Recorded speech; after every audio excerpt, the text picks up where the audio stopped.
There are a lot of projects out there that lend themselves to a battery operated ratchet. There are also many that don't, and it's never going to be a replacement for a standard ratchet. But what I want to do in this video is go over the Makita LTX ratchet as to what I found. Now, if you want to look at full comparisons with great testing to the Milwaukee, although this one's the high speed, he doesn't have it. Project Farm has a great video out. I'm going to highly suggest you check that out. But I want to go over some real world stuff of this Makita, and you guys told me to test it out because it's the best one out there.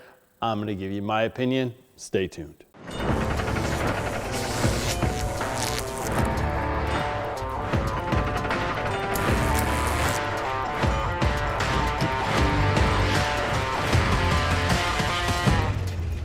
The Makita XRW01 is probably one of the more expensive ratchets out there, but the good news is you can change your anvil very easily.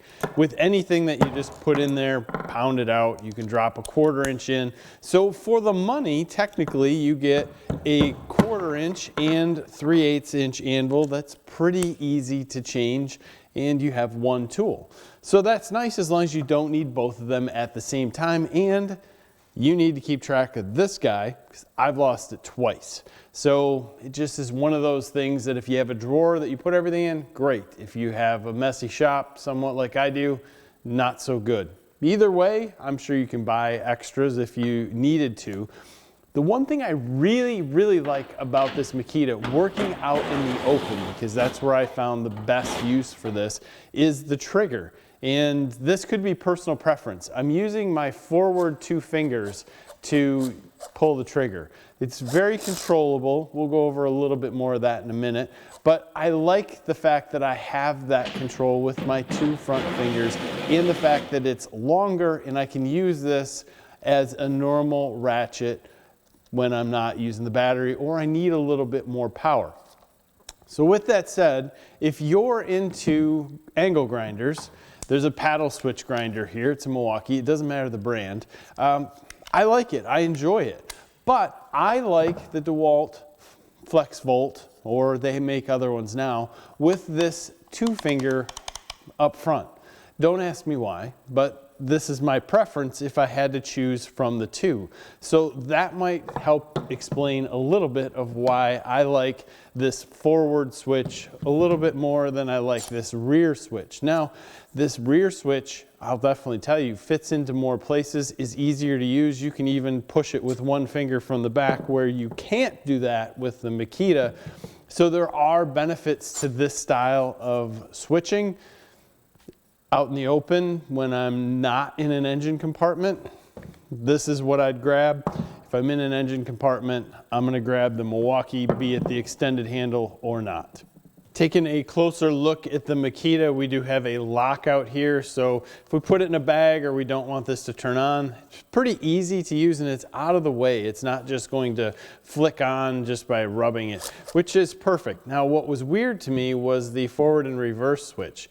It's this little tiny, I guess it's just like a little pointer. It's weird to me, but I got used to it quite quickly. There are the forward and reverse symbols to it, and it's probably what you have to do because you have to pretty much stick something in here to push out this anvil. Now, the light on the Makita is probably superior to the Milwaukee.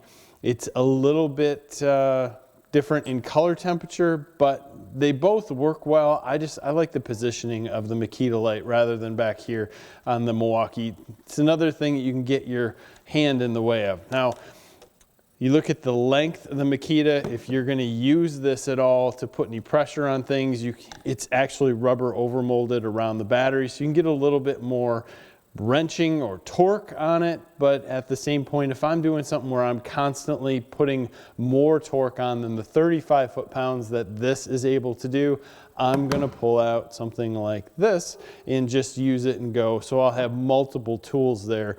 It's just, I don't like tightening or constantly loosening things with these large ratchets. It's just not ideal. From there, this tool is basically great, very nice and skinny up front. but you do have the 20 volt battery, or 18 volt battery, excuse me, in back. I've been a little bit used to going over the DeWalt stuff. To me, my battery is a little bit sticky in here, but it works well. You can see we have 3 different contacts.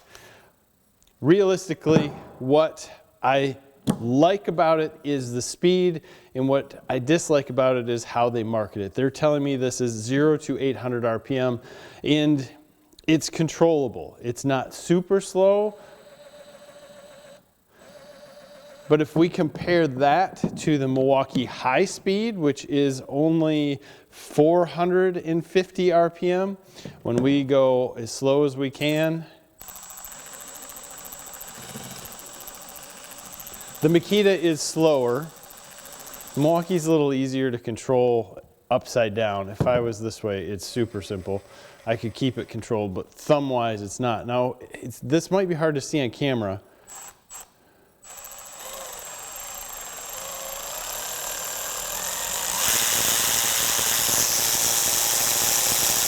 The Milwaukee high speed and this guy are about the same. So how can the Makita do 800 RPMs and the Milwaukee do 450 when they're spinning at the same? And realistically, with this style of tool, it doesn't really matter, because as soon as you put any pressure on it,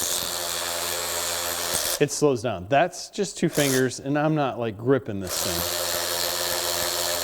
This is just touching. That's how much it slows down. That's putting full pressure. The Milwaukee, just touching. That's full pressure. I firmly believe that in all cases, the Milwaukee has more power from real world use. And when I say that, I'm talking more about, you know, just using it, not just having it tight here and clicking it on, because I don't think that's how these have great power. But if you have something that's loose and you're tightening it, I think the Milwaukee seems to dig in a little bit more. Now, if we come down to, and I know it's an extended Anvil, I've got my other ones at the other shop, but this extended Anvil is much more controllable slow. I mean, look at the difference.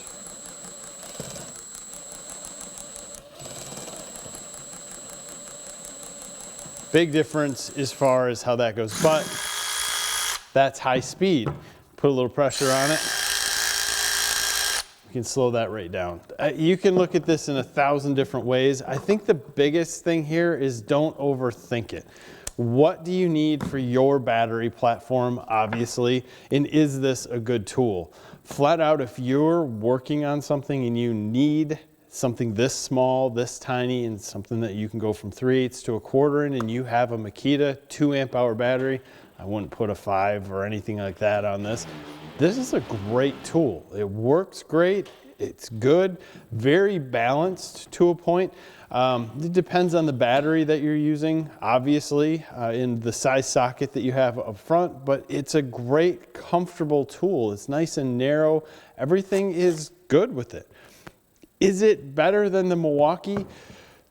It is, because it comes with a 1/4 inch Anvil already. So you have 2 tools in one. If you need multiple ones, then it isn't. If you're working in engine compartments where you need to get this in deep and you want to still pull the trigger, it's a lot harder than the Milwaukee. Would I change battery platforms to get the Milwaukee? No, I wouldn't. I would just deal with this for what I have and work around it. But at the same point in time, it's different. This is by far the best 18 volt ratchet that I've used, complete. I could compare it to every other 18 volt, including the Ingersoll Rand, and I like the Makita better. But when I get down into 12 volt, it's really hard to compete with something that's this narrow, and I can actually use the battery as part of a way to hold on to it, although I probably shouldn't, and still pull the trigger. So when I'm in an engine compartment deep, which is hard to show on camera, I would much rather have the Milwaukee in my hand. I'm very thankful for you guys who said, hey, you got to go get the Makita and try it out. I really, really like the trigger placement in this for use outside of an engine compartment. Can't say enough of that, because it's comfortable. It feels like it's right there. But I have to tell you guys that over the past maybe 4 or 5 months, I'm pulling these battery operated ratchets out less and less because impact drivers and impact wrenches are getting smaller and smaller. The DeWalt 12 volt extreme line is continuing to get more powerful, and it's just as controllable as this with a lighter and more powerful package. So it's hard to use these a ton when you have something like that out there, especially when you're out in the open. But if I needed this and I was in the open doing a job like, putting on some LED lights on our plow truck, it worked. Wouldn't normally be the tool I would have grabbed, but it definitely worked well and was comfortable. Either way, I think if you're looking for something that has 1/4 and 3/8 inch anvils both put together, great tool. If you're looking for something that you're going to put deep in an engine compartment, this 18 volt battery stops you from completely getting really deep in a lot of different places. That's hard to show, but it's true. So it's hard when you can pull up to a Milwaukee, which extended anvil, I get it, but you have that option when you're buying, and you have a little bit easier trigger placement for longer extended reaches. Either way you go, you're going to be happy. If you're in the Makita line, great tool. Absolutely great tool. So, as always, give us a like in this video. Subscribe to the channel if you haven't already. Thanks for your time. Leave your comments below. Tell me how much you like Makita or hate it, or love Milwaukee or hate it. I would love to hear that stuff. Have a great day.